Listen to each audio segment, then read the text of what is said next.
Hey guys, and welcome to my channel. Welcome to my video. Today I am doing just another energetic update, and I will be using the Goddess deck, and I'm probably going to end up using this Caroline Myss archetype deck. And I'll just take a couple deep breaths here, call in the energy, see if I'm getting anything off the bat. So I'm seeing like a right hand, and it's important because it's almost this idea of like the magician, or don't let your left hand know what your right hand is doing. Some of us might need to be a little bit more secretive at this time. I almost get this vibration of pulling a rabbit out of the hat, like being able to do magic. There's almost trickster energy here, but it's like a magician type of vibration. Someone here might need to feel encouraged to speak their truth, because I keep hearing speak your truth, let the world know who you really are. And I don't know if this is like a generational wound or not. Your parents might have struggled with this, or a version of it, or this could be just ancestral karma that's being healed. All right.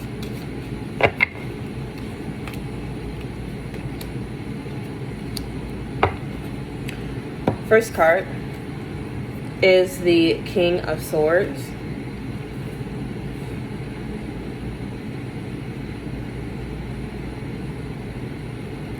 I hear a more tasteful approach. Hold on. And saving the dramatic. So it could very well be that someone is in a situation here that's very like claustrophobic or uncomfortable, and it just feels like we're going around, we're doing the same thing, going in circles over and over and over again. You might even feel a little bit like bullied in this case in point, and there might be a need to just no longer approach it with the same sort of like bucking up. I get it. When we're in situations where we feel like our backs are against the wall, it's natural to really want to like take charge and to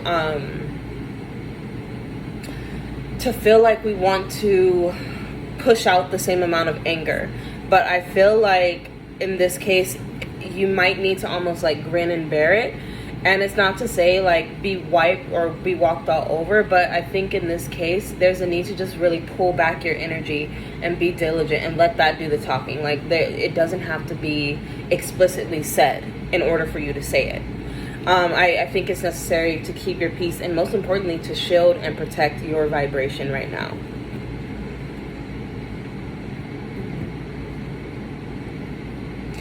If you're worried, in general, I get that you are protected, and I feel Sekhmet energy. She is the Egyptian goddess of like protection, and she's like a warrior goddess. In other news, I'm getting cooperation. So someone here might need to cooperate, which, going back to the whole like grin and bear it message I was getting earlier, there might be a need for working together, putting our heads together to kind of bring the logic into this situation. I think that by getting into this collaboration and being willing and open to communicate, it's going to help you like shift your perspective. This honestly feels like a meeting of left brain and right brain people, creativity and like logic coming together. And I honestly think that it's a necessary and healthy dynamic, because it's going to help the both of you guys get the best of both worlds. Just be careful not to get short with each other. Be careful about the way that you use words, tone. Like really do your best to try and be a mediator in this scenario. Be careful with judgments. And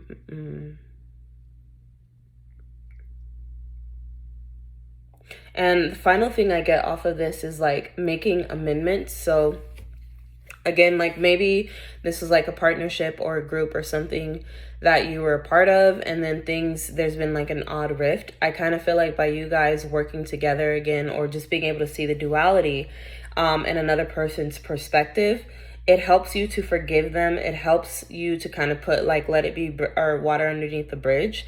And yeah, being able to like make amends. There's just a huge message of forgiveness. And if it's not with somebody else, then it could very well be forgiveness of yourself and your own mistakes. Next card is the Nine of Cups. I actually hear the word be diligent, be studious, and making your dreams come true. Someone here might be wanting to explore. I feel like this calls for a time of exploration. And you know, the more I actually sit with this message, the more I feel like I'm digging into more of that vibration of like self-forgiveness showing up. I think that the ecstasy that I'm getting off of this card is someone who's reaching for their higher self. Someone who is really letting go of their past ways and how they've been, and they're deciding that I don't have to keep being who I was back then, or you know, the mistakes that I made. It's okay that I was not perfect, that I'm no longer going to act like, you know, this part of myself does not exist or didn't exist, because it does. And I think that that acceptance helps you to have greater capacity as well as trust for you. Like, I think you're really discovering what your inner truth is. And with it comes this feeling of like being able to explore. And also being able to understand that there is no right or wrong answer. So, going back to the King of Swords, you could be very judgmental of yourself. And always expecting like perfectionism. You're always like highly critical of you. And so that's been this like weight that's been on you for a while. And I think that you're kind of doing the shadow work of realizing, oh, some of my depression really does come from my high standards of who I think that I am. And if it's not depression, then it's what you have just been dealing with, or what's really holding you back. And because of how critical you are on yourself, it's like you don't know how to trust you. But I really feel like by making amends and being willing to just say, you know what, it's okay if I make a mistake, but I'm still going to choose. This is like balm to your soul right now. It's very healthy. And I think that there are new choices, new things that you didn't think were possible popping up as a result of this grace.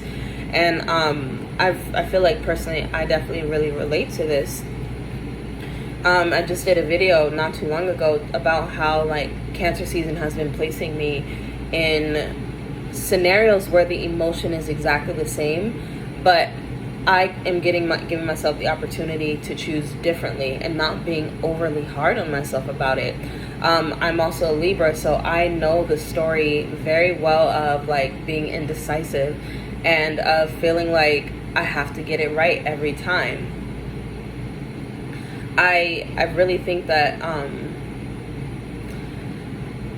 this person, we are learning how to be our own heroes.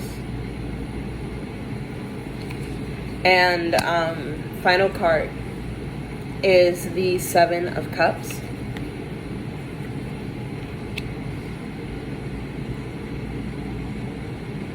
I hear the word fear-based realities, and if you look at this card, there's like a thing over it. There's a ghost coming out of that one, a snake. Like, this to me feels like a lot of fear-based realities that we've been living inside of.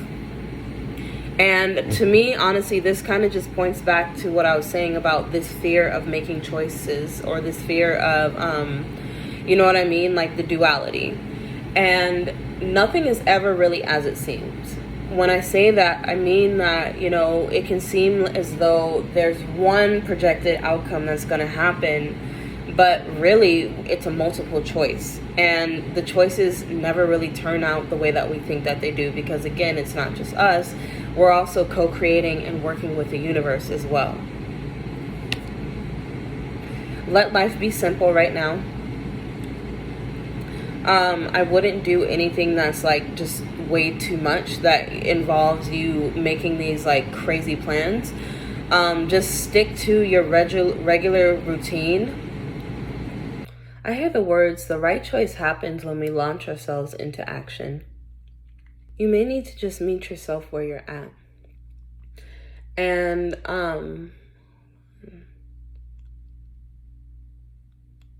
keep saying like plan smarter, not harder. So if you can do something in like one go instead of multiple trips that are going to take a lot of energy, I would do that. Some of us are probably heavily co-creating, but there's also a need to like ground ourselves in reality. And we need like quality alone time. Like me personally, I've been hermiting a lot the last couple of weeks, and really sitting and cleaning up some of the mirages that have been in my mind for a long time. So, you know, rejection wounds, abandonment wounds, body image, like these, when I say distorted realities or fear-based realities, that's kind of what I'm talking about. You know, what are the paradigms, the things that stop us every single time? I think that by sitting and being alone right now, it will really, really help. What's funny though is, even though, you know, they're clouding her, I actually feel as if we've all graduated from this vibration. Like, we're really a lot closer than we think that we are. And we can't stay inside of this shell of like disillusioned comfort forever. Like, at some point we do have to leave. We do have to let it go. We have to make a choice of, I'm going to consciously choose to reprogram what's in these cups so that I can get to the 9. So that I can live boldly and out loud